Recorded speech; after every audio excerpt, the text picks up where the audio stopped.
네, 이제 수요 기도회로 하나님께 나아가겠습니다. 모두 자리에 일어나셔서 찬송가 1장을 찬양 드리겠습니다.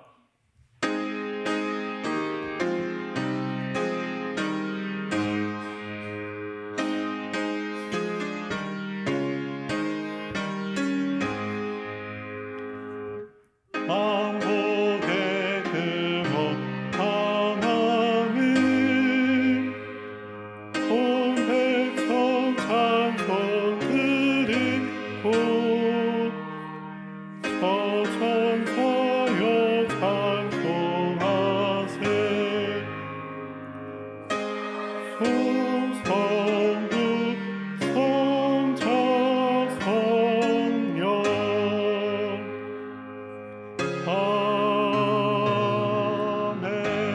아멘. 사랑이 많으신 하나님 아버지, 수요일 아침에 저희를 불러주셔서 하나님의 택함 받은 거룩한 백성으로 살게 하심에 감사드립니다.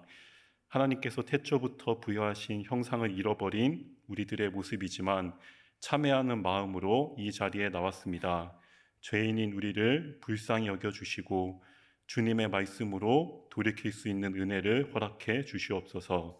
이제 말씀을 듣습니다. 성령 하나님 찾아와 주셔서 말씀으로 오늘 하루와 남은 한 주를 살아가는 새 힘을 얻도록 붙들어 주시옵소서. 예수님의 이름으로 기도드립니다. 아멘. 자리에 앉으셔서 찬송가 90장 찬양 드리겠습니다.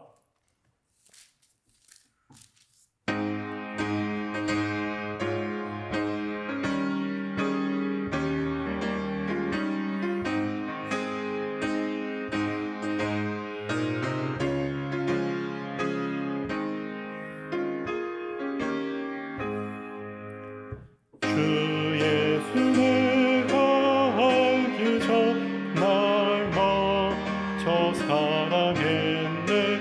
그 크신 사랑 나타나 내 영혼 거듭났네. 주 내 맘에 늘 계시고 나 주의 안에 있어 저 포도비 같으니 참 좋은 나의 친구. 내 친구 되신 예수님 날 구원하시려고 그 귀한 몸을 더 이상 내 죄를 대속했네. 나 주님을 늘 믿으며 그 손을 의지하고 내 몸과 마음을 바쳐서 끝까지 충성하리. 내 진실하신 친구여 그는 내 내려주사 날 항상 보시고 내 방패 되옵소서. 그 풍성한 참 사랑을 믿는 이끄는 소년 날 구원하신 예수는 참 좋은 나 친구. 네, 오늘 하나님께서 우리에게 주시는 말씀은 요한복음 15장 1절에서 12절 말씀입니다.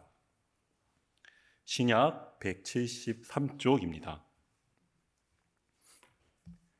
요한복음 15장 1절부터 12절까지 말씀입니다.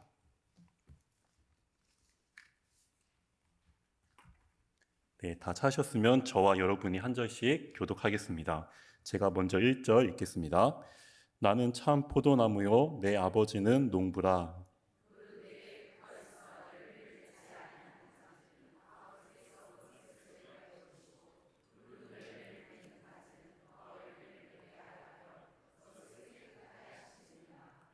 너희는 내가 일러준 말로 이미 깨끗하여졌으니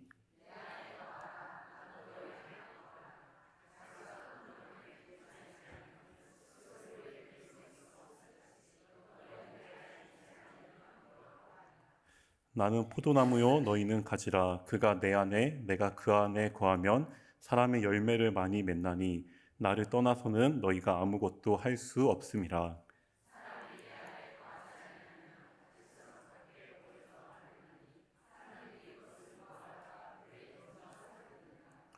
너희가 내 안에 거하고 내 말이 너희 안에 거하면 무엇이든지 원하는 대로 구하라. 그리하면 이루리라.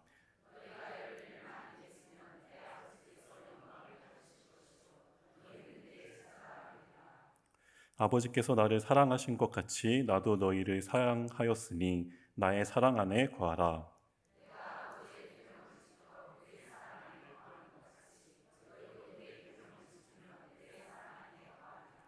내가 이것을 너희에게 이름은 내 기쁨이 너희 안에 있어 너희 기쁨을 충만하게 하려 함이라. 내 계명은 곧 내가 너희를 사랑한 것 같이 너희도 서로 사랑하라 하는 이것이니라. 아멘.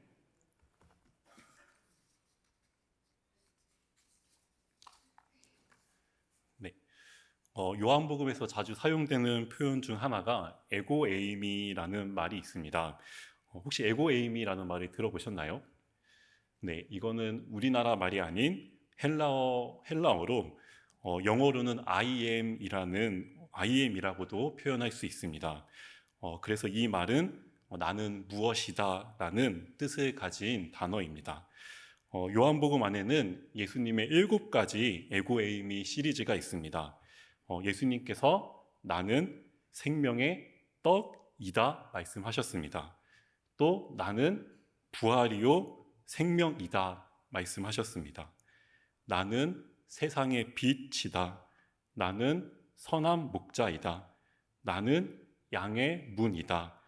예수님은 이렇게 자신을 소개하셨습니다. 왜 예수님은 이런 표현을 사용하셨을까요? 네. 왜 이런 표현을 사용하셨을까요? 관찰해 보면 하나님께서도 자신의 이름을 백성들에게 여호와로 나타내셨습니다. 여호와는 스스로 있는 자이다라는 뜻을 가졌습니다. 하나님께서 자신의 이름을 나는 무엇이다라고 설명하셨듯이 예수님도 자신을 에고에이미라고 설명하신 것입니다. 단순한 표현처럼 보이지만 예수님은 이 땅에 오셔서 나는 누구이다라는 자신의 정체성을 확실히 선언하신 것이라 할 수 있습니다. 자신이 누구인지 설명한 이 본문을 통해서 우리는 예수님이 어떠한 분인지 그 단서를 발견해 나가야 할 것입니다. 오늘 본문에도 예수님의 에고에이미 시리즈 중에 한 가지가 등장하고 있습니다. 예수님은 자신을 무엇이라 표현하는지 우리 1절 말씀을 다 같이 한번 읽어보도록 하겠습니다. 네, 1절. 내 아버지는 농부라. 네. 먼저 잘 읽어주시네요. 네.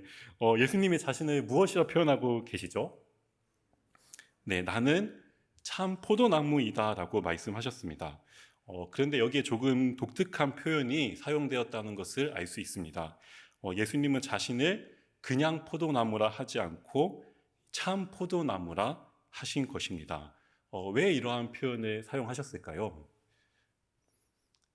제가 충북 영동 지방과 또 경북 상주 지역에 방문했던 적이 있습니다. 이렇게 차를 타고 이렇게 굽이굽이 그런 시골길을 드라이브하고 하는데 드라이브하면서 흔하게 발견할 수 있는 것이 하나 있었습니다. 무엇을 발견했을까요? 네, 맞습니다. 네, 바로 포도밭입니다. 뒤늦게 알게 된 사실은 그 지역이 이 포도가 하도 유명해서 해마다 포도 축제를 한다고 이렇게 듣게 되었습니다. 아무튼 주위를 보면 여기도 포도밭, 또 저기도 포도밭, 이렇게 포도 농사를 짓고 있었는데 요즘은 그냥 포도가 아니라 외국에서만 이렇게 수입해야 되는 줄만 알았던 이 샤인 머스켓 농장도 많이 보였습니다. 저 개인적으로도 이 포도란 과일을 굉장히 좋아해서 이 포도 한 송이가 주어지면 그 자리에서 다 먹을 정도로 가장 좋아하는 과일 중에 하나인 것 같습니다. 이처럼 눈에 보이는 포도밭이 있습니다. 내가 만지고 또 내가 보고 또 먹을 수 있는 달콤한 포도 열매, 우리는 그것이 참 포도나무이지 않느냐 이렇게 생각하게 됩니다. 그러나 예수님은 오늘 말씀에서 분명히 말씀하시기를 그게 참 포도나무가 아니라 내가 참 포도나무다 말씀하셨습니다. 자신이 더 온전한 포도나무라 말씀하신 것입니다. 성경의 비슷한 표현으로 예수님께서는 자신을 참 빛이다 말씀하셨습니다. 눈에 보이는 가시광선, 저 태양이 참 빛이 아니라 예수님 자신이 참 빛이라 이렇게 선언하신 겁니다. 네, 말씀이 잘 이해가 되시나요? 네, 들어도 뭔가 잘 이해되지 않는 말씀입니다. 우리 눈에 보이는 게 진짜지 그게 참이지 않느냐 우리는 쉽게 생각하는 것 같습니다. 그런데 플라톤이라는 철학자는 이렇게 말했습니다. 눈에 보이는 현상계는 실제하는 것 같지만 사실은 그림자와 같은 것이다. 네, 눈에 보이는 것은 무엇이라고 말했다고요? 네, 그림자와 같은 것이다 라고 말했습니다. 즉 사람이 동굴 안에 등불을 들고 갔을 때 그 등불 때문에 벽에 아른거리는 그림자와 같은 것이 현재 우리가 살아가고 있는 현상계의 모습이라 표현한 것입니다. 우리가 어릴 때 손가락으로 그림자 놀이를 할 때면 그 그림자는 내 손보다 훨씬 더 크고 과장되게 표현되어서 신기해하기도 하고 놀라기도 했던 그런 기억이 다들 있으실 겁니다. 이렇듯 플라톤은 이 세상의 모든 현상들은 그림자요, 실체가 아니다. 실체하는 것은 동굴 밖에 있다고 말한 것입니다. 이 땅에 존재하는 모든 자연 만물들, 또 산과 바다, 또 하늘의 해와 달과 별들, 또 모든 식물들과 동물들은 하나님께서 다 창조하신 것이고 또 우리가 밀접하게 맞닿아 있는 것들입니다. 또한 우리는 태어나고 또 먹고 자고 또 학교에 다니고 또 직장 생활을 하며 살아가는 것은 너무나 현실감 있게 여겨집니다. 왜냐하면 몸을 가진 우리들에게 너무나 쉽게 와닿는 부분이기 때문입니다. 그렇기에 더욱 중요하게 여겨집니다. 그런데 본문에 따르면 이러한 모든 것은 예수 그리스도 앞에 하나의 그림자에 불과한 것들이라 할 수 있습니다. 세상 만물들은 영원히 참되신 예수 그리스도를 설명하는 교보제 역할을 할 뿐이다라는 사실을 우리가 알아야 할 것입니다. 사도 바울은 로마서에서 이렇게 표현합니다.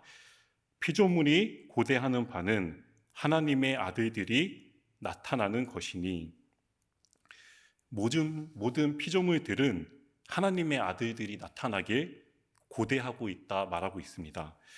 또 사도 요한은 우리가 읽진 않았지만 요한복음 1장 3절에서 이렇게 말하고 있습니다.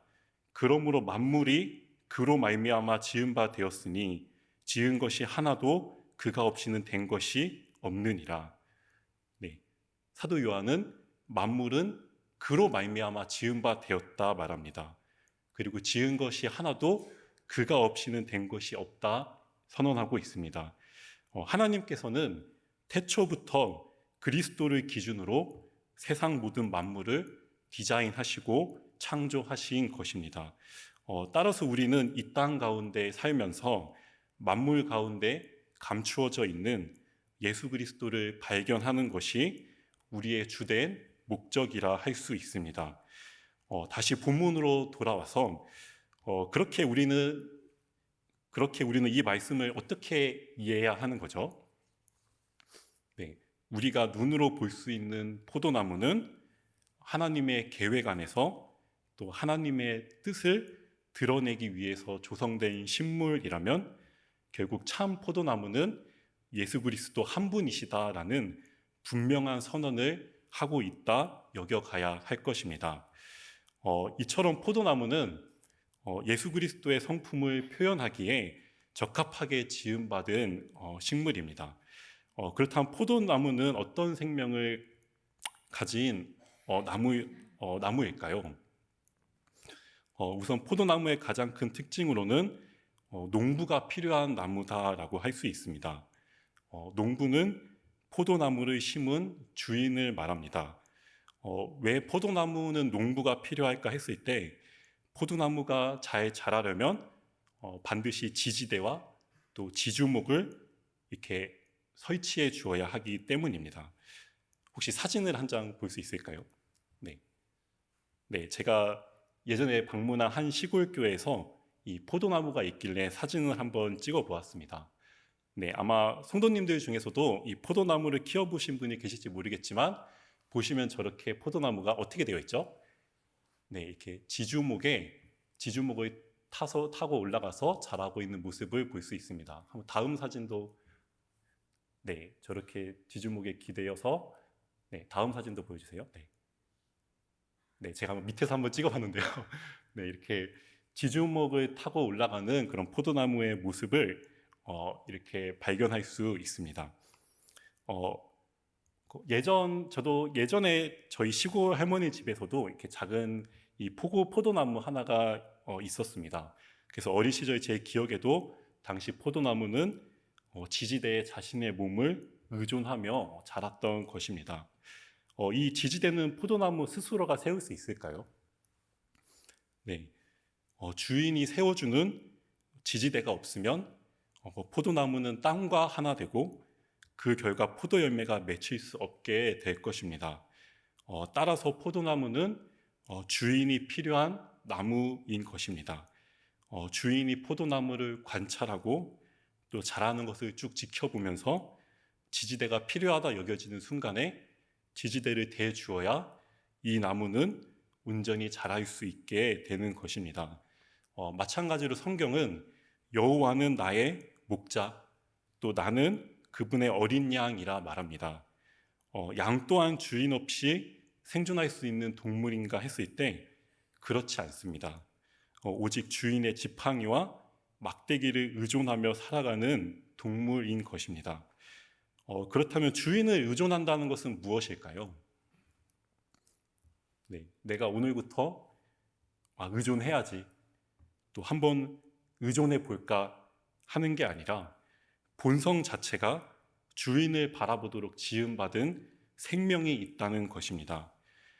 예수님은 어떤 본성을 가지신 분인가 했을 때 예수님은 세상 죄를 지고 가시는 하나님의 어린 양이셨습니다.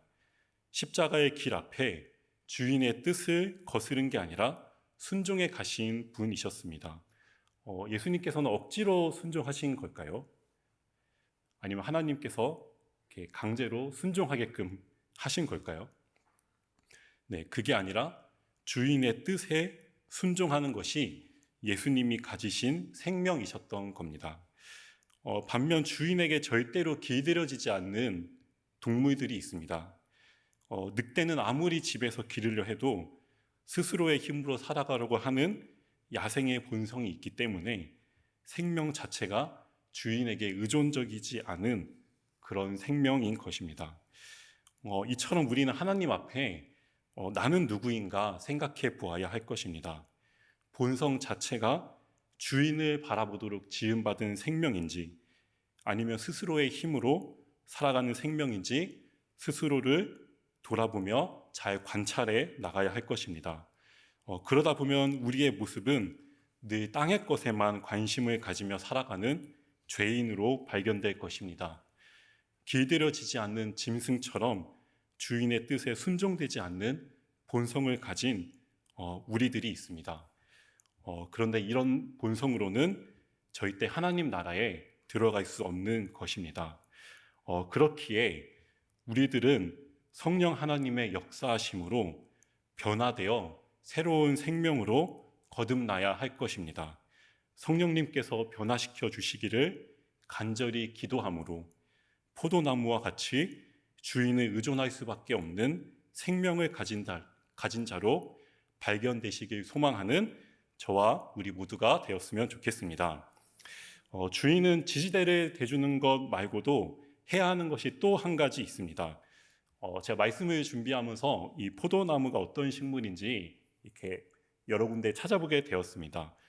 찾아보니까 5월, 6월 달은 이 포도나무에 이렇게 꽃이 피는 시기라고 합니다.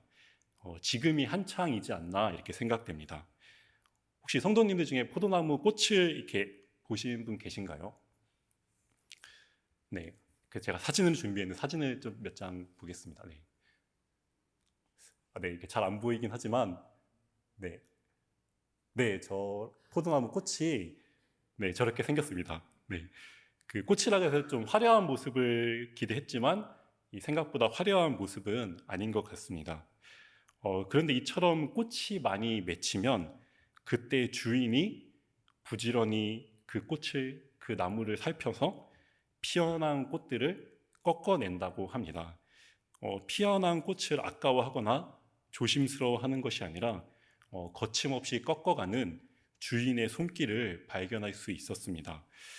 저는 그러한 주인의 모습을 보면서 꽃이 나중에 열매가 되는데 열매가 더 많이 맺히도록 하는 게 좋은 거 아닌가라는 이 단순한 생각을 하게 되었습니다. 그렇지만 주인은 우리와 전혀 다른 안목을 갖고 있는 존재입니다. 주인의 안목 안에서 이 나무를 관찰했을 때 너무 과하다 싶으면 그 꽃은 꺾어 버려야 합니다. 열매가 너무 많아 영양분이 분산되면 이도 저도 아닌 이 맛없는 열매가 맺힐 수밖에 없기 때문에 충실한 열매를 기대하는 주인은 그 꽃을 가감히 꺾어 버리는 것입니다.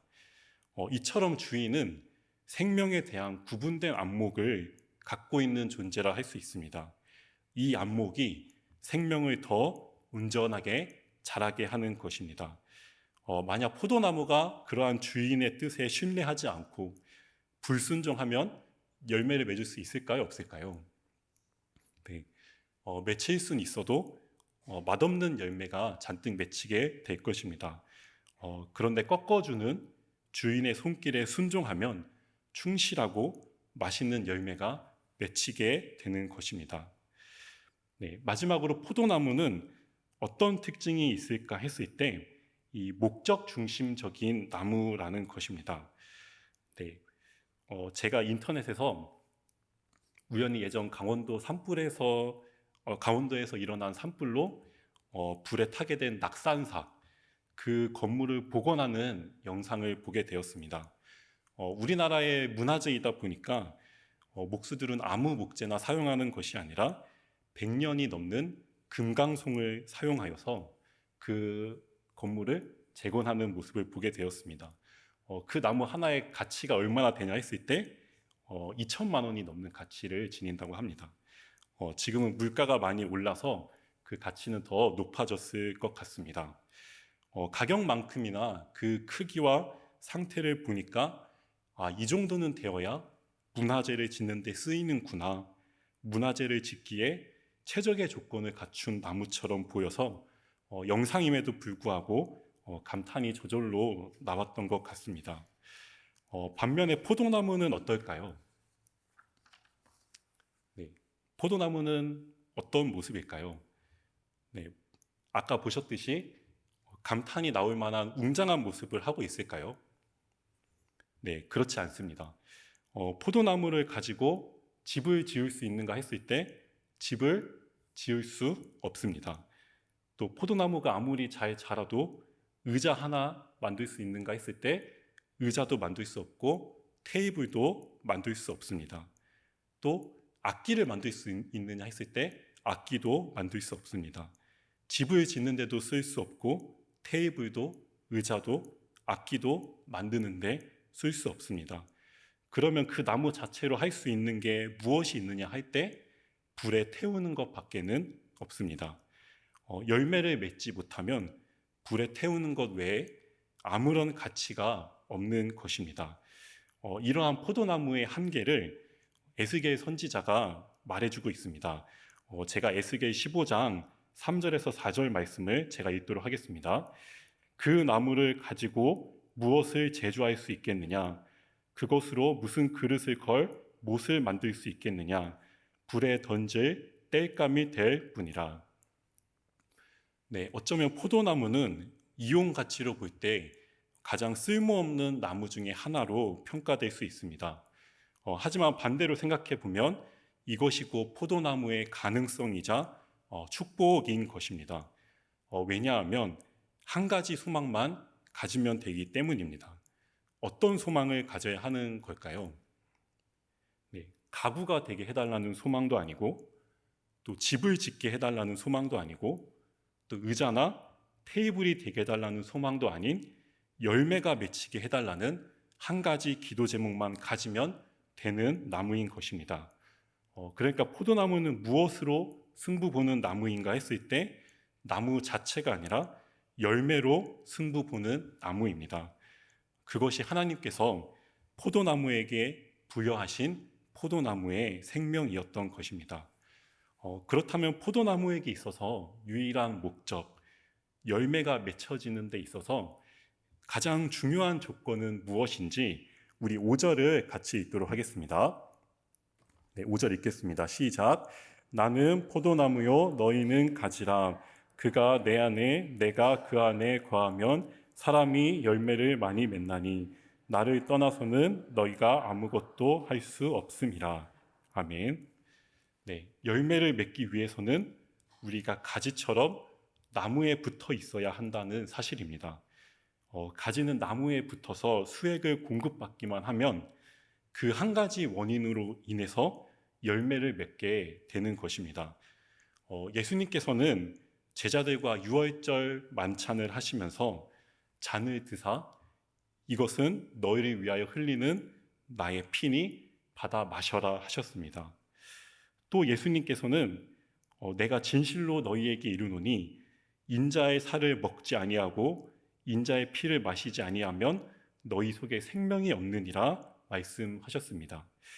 이 말씀을 하셨을 때 당시 유대인들은 서로 다투면서 이 사람이 어찌 자기의 살과 피를 우리에게 주어 먹게 할 수 있느냐 예수님의 말을 이해하지 못했습니다.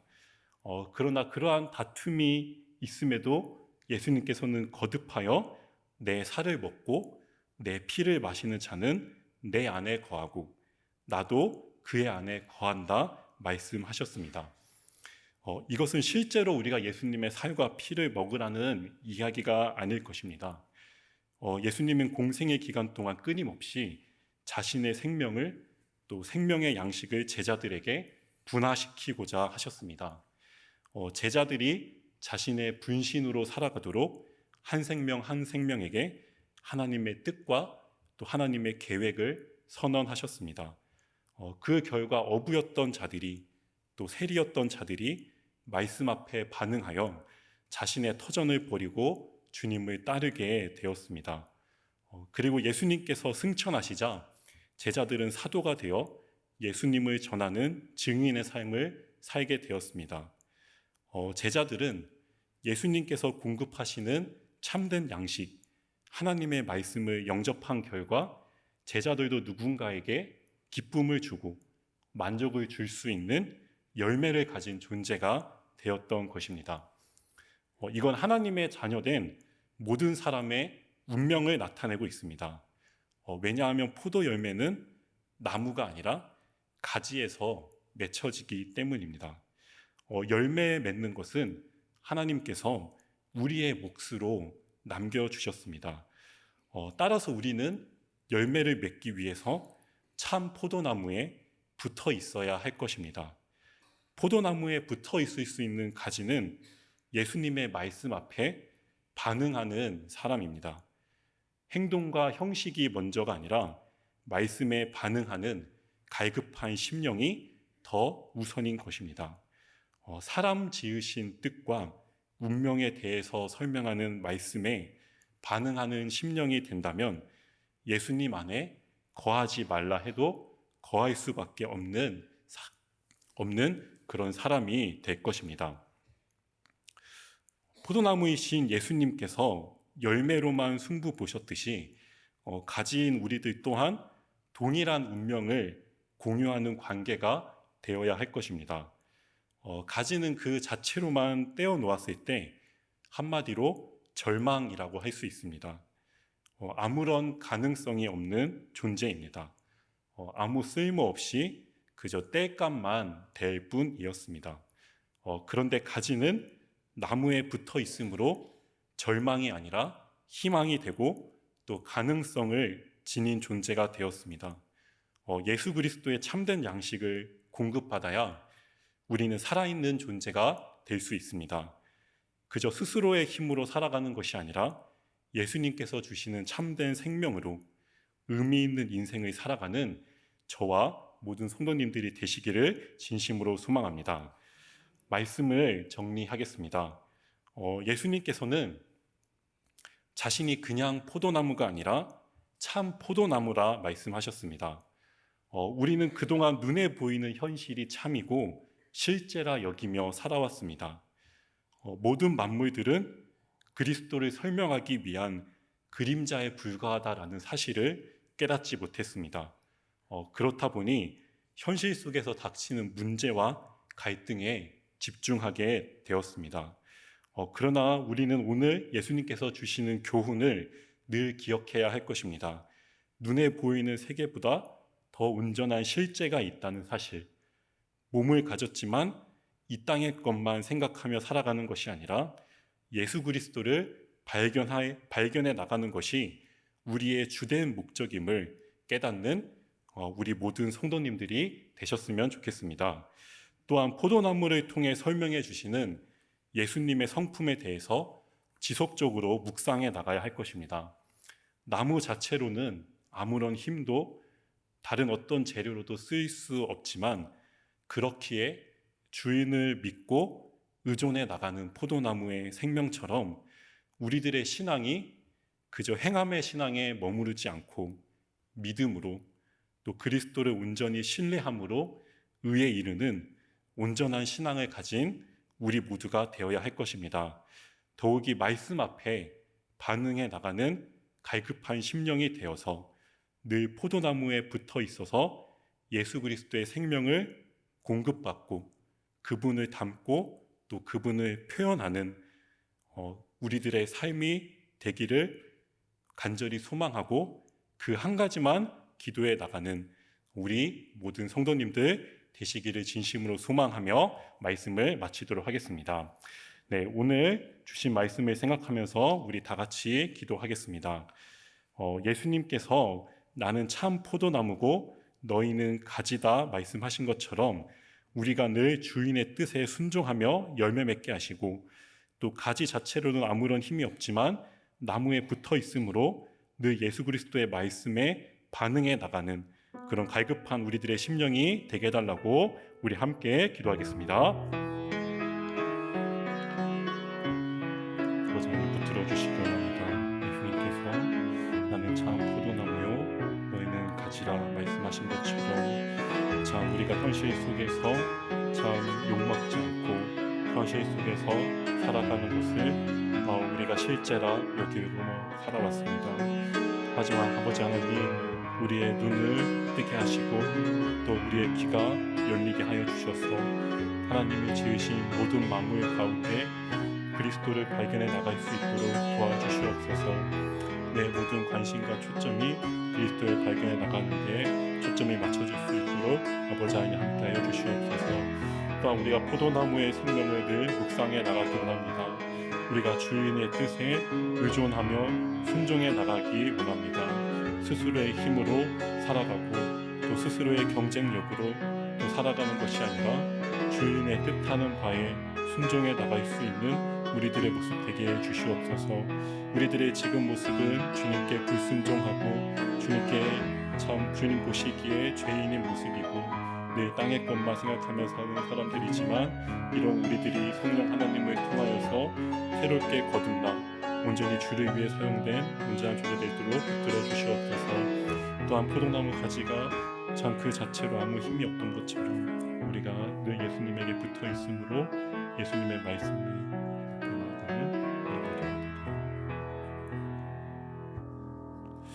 하나님 아버지 나는 참 포도나무라 하신 말씀을 통해 하나님께서 우리에게 주시는 교훈을 살펴보게 되었습니다. 이 땅에서 살아가는 여러 괴로움들이 많이 있지만 그것이 실제가 아니라 우리가 그리스도를 발견해 나가는 것이 진정한 목적임을 깨닫게 해 주시옵소서. 또한 포도나무와 같은 생명을 우리에게도 함께 공유하여 주셔서 결국엔 하나님께서 공급하고자 하시는 말씀 앞에 갈급한 심령으로 반응해 나가고 그렇게 신앙의 열매를 맺는 우리 모두가 되게 해 주시옵소서. 예수님의 이름으로 기도드립니다. 아멘. 네, 광고 몇 가지 전달해 드리도록 하겠습니다. 이번 주일은 1부에서 4부 온세대 통합 예배 및 다문화와 함께 드리는 예배로 진행됩니다.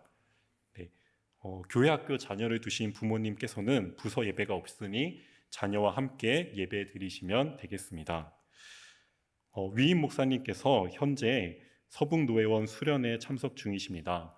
어제부터 또 내일까지 참석 중이신데 영육간에 강건히 돌아오시도록 기도 부탁드립니다. 송경민 목사 초청 찬양 간증 집회가 6월 9일 주일 오후 7시에 이 승리교회 본당에서 있습니다. 함께 은혜의 시간 되셨으면 좋겠습니다. 네, 가족 신앙 캠프가 5월 31일부터 6월 1일까지 있습니다. 아직까지 신청 가능하다고 하오니 자녀와 함께 귀한 추억을 만들기 원하시는 분께서는 신청을 서둘러 주시면 감사하겠습니다. 2024년 농어촌 단기 선교가 6월 13일 목요일부터 15일 토요일까지 충청남도 태안에서 있을 예정입니다. 주님의 손과 발이 되어서 헌신하기 원하시는 분들은 관심을 가지고 신청해 주시면 감사하겠습니다. 다른 광고는 주보를 참고해 주시기 바랍니다. 네, 축도로 예배를 마치도록 하겠습니다. 주 예수 그리스도의 은혜와 하나님의 사랑과 성령의 교통하심이 포도나무에 붙어 있어서 하나님께서 공급하시는 말씀에만 반응하며 살아가길 원하는 여기 모인 성도님들 한 분 한 분 가운데 영원토록 함께하옵기를 간절히 축원하옵나이다. 아멘.